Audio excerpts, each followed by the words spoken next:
BRICS was supposed to be running out of momentum. That's what many analysts predicted when the group expanded, when its members argued with each other, and when critics pointed out, correctly, that China, India, Russia, Brazil, and South Africa often want very different things. Yet while those arguments were being made, 6 more nations joined the bloc. At almost the same time, the G7 quietly lost its third largest economy. Not because of a recession, not because of a war, because that economy chose to leave. That country was Russia. The departure happened years ago, but its consequences are still unfolding in ways many people underestimated. The strange part isn't that BRICS keeps growing. Large organizations often expand. The strange part is who wants to join. Countries from different regions, with different political systems, different security interests, and sometimes conflicting foreign policies, are lining up to participate in a grouping that many observers continue to describe as weak, divided, or destined to fail.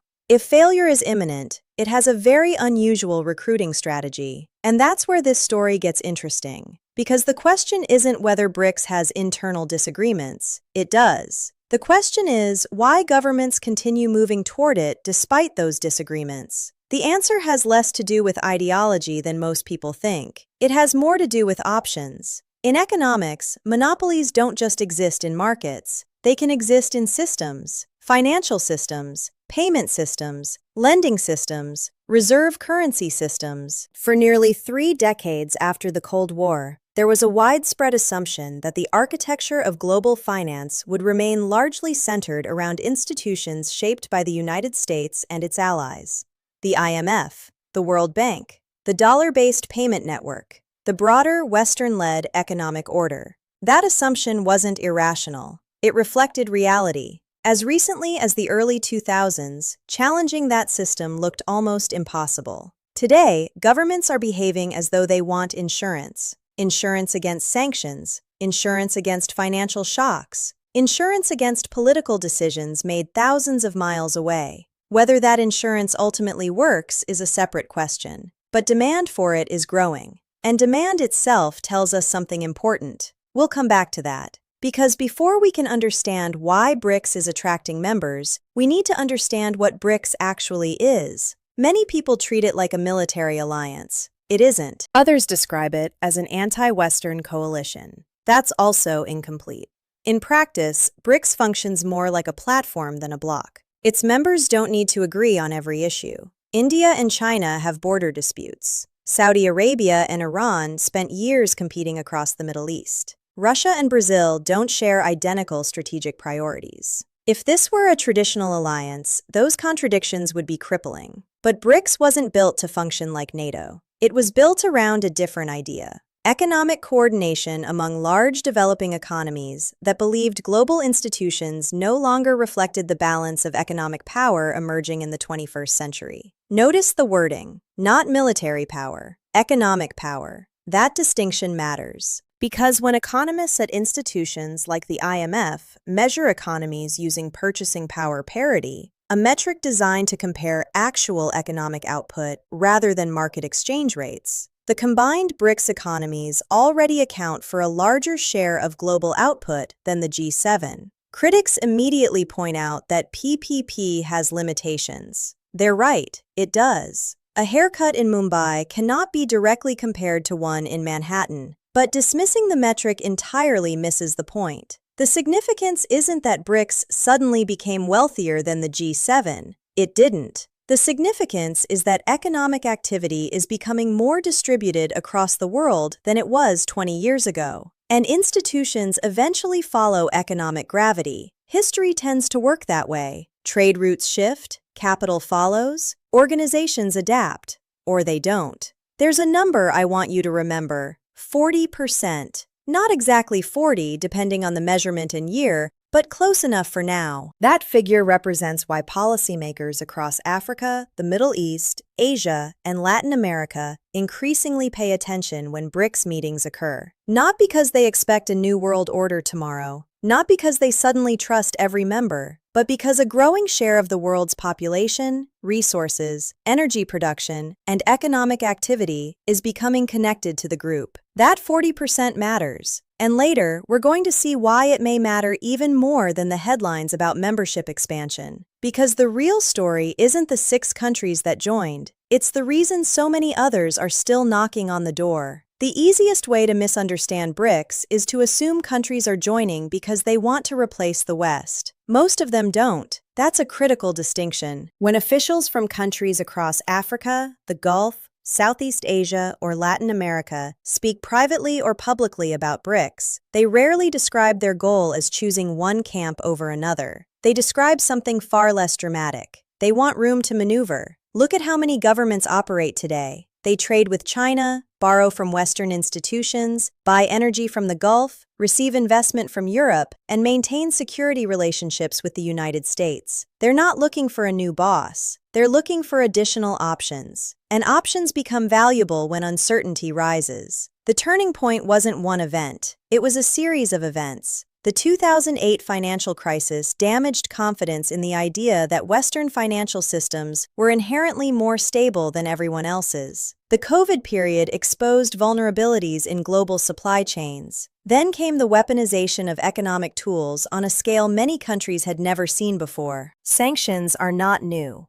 They've existed for decades. What changed was the visibility. Governments around the world watched Russian foreign reserves, hundreds of billions of dollars, become inaccessible after the invasion of Ukraine. Whether one agrees with the policy or not isn't the point here. Policymakers elsewhere saw something important. Assets they assumed were untouchable suddenly weren't. For countries outside the Western alliance structure, that was a wake-up call. A quiet one, but a wake-up call nonetheless. Imagine you're a finance minister in a medium-sized economy. You might have no intention of invading anyone. You might have good relations with Washington. Yet you're still forced to ask a question. If geopolitical tensions increase in the future, how dependent should we be on systems controlled elsewhere? That question has been driving far more policy discussions than most headlines acknowledge. Which brings us to the new development bank. It doesn't receive nearly as much attention as summit declarations or diplomatic photo opportunities.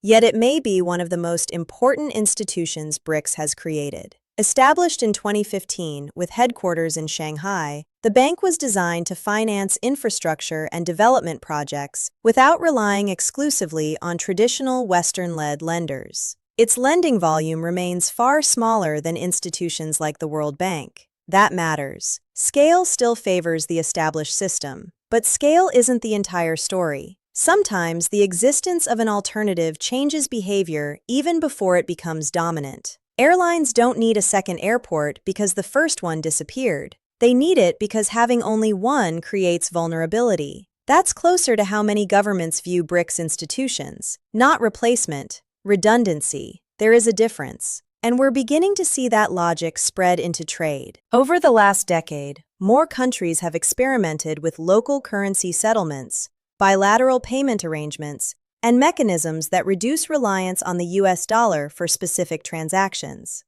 Notice what I said, specific transactions, not total replacement. Predictions about the dollar collapsing tend to generate headlines because they sound dramatic. The data doesn't support those claims. The dollar remains overwhelmingly dominant in global finance. It still anchors international trade, reserves, and capital markets. Removing it from the center of the system would be extraordinarily difficult. Many BRICS members know that. What they're pursuing instead is incremental diversification. That's less exciting. It's also more realistic. A dry observation here. For years, debates about de-dollarization have often sounded like arguments between people predicting either total collapse or total permanence. Financial systems, meanwhile, usually ignore both camps and continue evolving at their own pace. The deeper issue isn't currency, it's leverage. Every major power wants leverage. The United States wants it, China wants it, Europe wants it, India wants more of it than it currently possesses. That has always been true. What's changing is who has enough economic weight to build alternatives. Remember the 40% figure from Part 1? Here's where it starts to matter. A large economic grouping doesn't need to replace existing systems immediately. It only needs enough scale to make alternative arrangements practical. That's a much lower threshold. If enough countries are willing to trade with each other, finance projects together, invest together, and settle some transactions through parallel mechanisms, the conversation changes. Not overnight,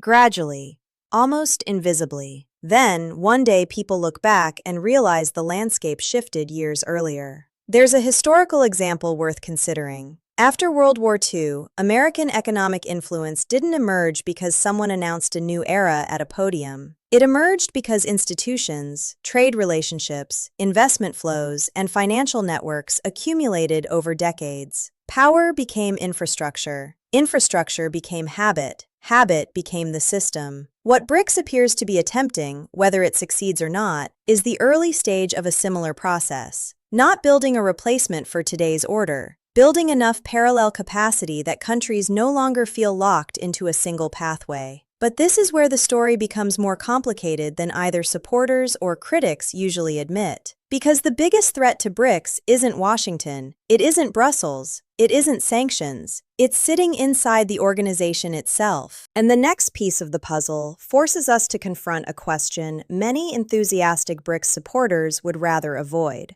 The strongest argument against BRICS isn't difficult to find. In fact, it's sitting right in front of us. China and India remain strategic competitors. Russia's economy operates under heavy sanctions pressure. Brazil periodically changes direction depending on who occupies the presidential palace in Brasilia. South Africa faces persistent domestic economic challenges. Saudi Arabia, Iran, the United Arab Emirates, Egypt, and Ethiopia all bring their own priorities, rivalries, and constraints. This is not a group that wakes up every morning thinking the same thoughts. And that matters. Because economic influence is one thing, institutional cohesion is another. A bloc can possess enormous resources and still struggle to convert them into coordinated action. History is full of examples. The European Union, despite decades of integration, often finds consensus difficult. ASEAN frequently balances competing national interests. Even NATO members disagree on major strategic questions. Coordination becomes harder as membership expands, not easier. Which raises a legitimate question. If BRICS contains so many internal contradictions, why assume expansion is a sign of strength rather than a sign of future dysfunction? It's a fair challenge, and for a while I thought it might be the decisive one. Then I started looking at what member countries actually seem to want. Notice something interesting. Most discussions about BRICS in Western media focus on what the organization lacks. No unified military, no common currency, no supranational government, no equivalent of the European Commission, no treaty obligations comparable to NATO. All true, but that criticism may contain an assumption. The assumption is that BRICS wants to become those things. I'm not convinced it does. This is where the story turns. Because the more closely you examine the organization, the more it resembles a network rather than a bloc. Networks operate differently. They don't require uniformity. They require usefulness. That sounds like a small distinction. It isn't. A military alliance needs members willing to fight together. A monetary union needs members willing to surrender some financial sovereignty. A network simply needs participants to find value in remaining connected. The threshold is much lower. And that may explain why BRICS has survived predictions of collapse for so long. Its members don't need to agree on everything. They only need to agree on enough. Remember that, because it changes how we should interpret the membership expansion. Many observers saw 6 additional countries joining and immediately asked whether BRICS was becoming an anti-Western coalition. The more revealing question might be different. What if these countries are joining precisely because BRICS doesn't force them into an exclusive camp? That possibility receives surprisingly little attention.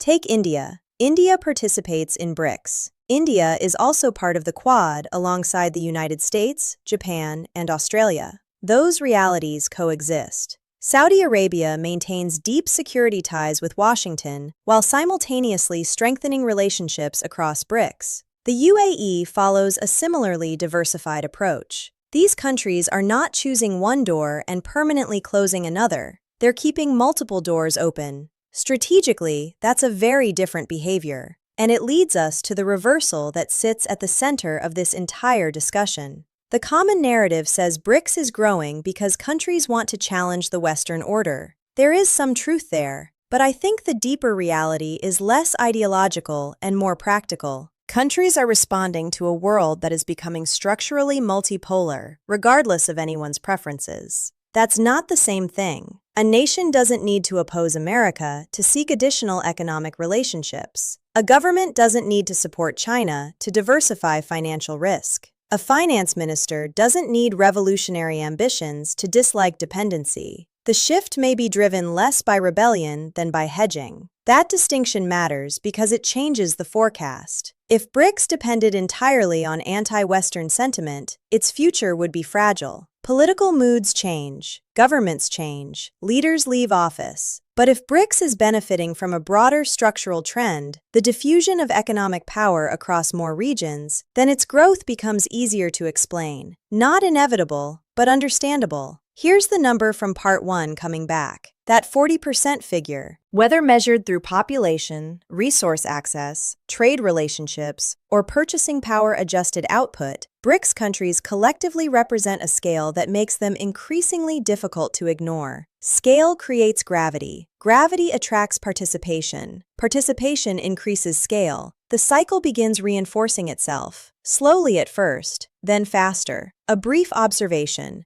For years, some analysts treated BRICS summits as symbolic gatherings where leaders exchanged speeches and photographs. Eventually, there are enough countries, enough trade flows, and enough institutions involved that the photographs start becoming infrastructure. But there is still one obstacle standing between BRICS and the ambitions many supporters imagine. It's bigger than internal disagreements, bigger than sanctions, bigger than membership expansion, and it will determine whether this organization becomes a permanent feature of the global economy or simply a useful discussion forum with impressive attendance figures. That's where the real test begins. The largest challenge facing BRICS isn't attracting members, it's converting attention into institutions. Those are not the same thing. Joining a summit is easy. Building financial systems that can process trillions of dollars in trade is hard. Announcing alternative payment mechanisms is easy. Creating enough trust for businesses, banks, insurers, and investors to use them at scale takes years, sometimes decades. This is the point where both sides of the debate often lose precision. BRICS supporters occasionally talk as though a new economic order is already here. It isn't. Many of the institutions that underpin global commerce remain overwhelmingly Western-led. The dollar remains the dominant reserve currency. American capital markets remain the deepest and most liquid in the world.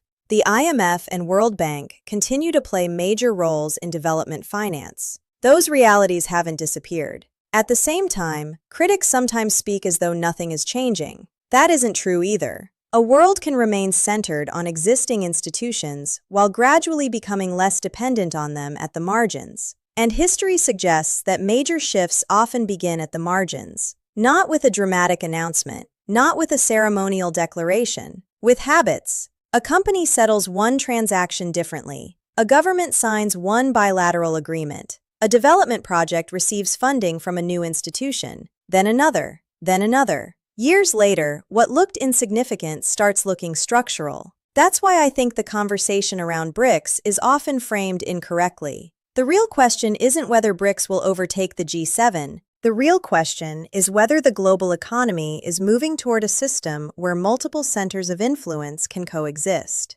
Those are completely different debates. One is a competition, the other is a redistribution, and the evidence increasingly points toward redistribution. Consider where economic growth is expected to come from over the coming decades. Much of it will emerge from Asia, parts of Africa, the Gulf region, and other areas outside the traditional Western core. That's not a political statement, it's a demographic and economic observation. Populations are growing, urbanization continues, infrastructure investment remains substantial, manufacturing networks are spreading across new regions. As those economies expand, their political expectations tend to expand as well. Countries that account for larger shares of global production eventually ask for larger roles in global governance. Historically, they always have, sometimes peacefully, sometimes not. BRICS can be understood as one expression of that process, not the entire process, one expression of it.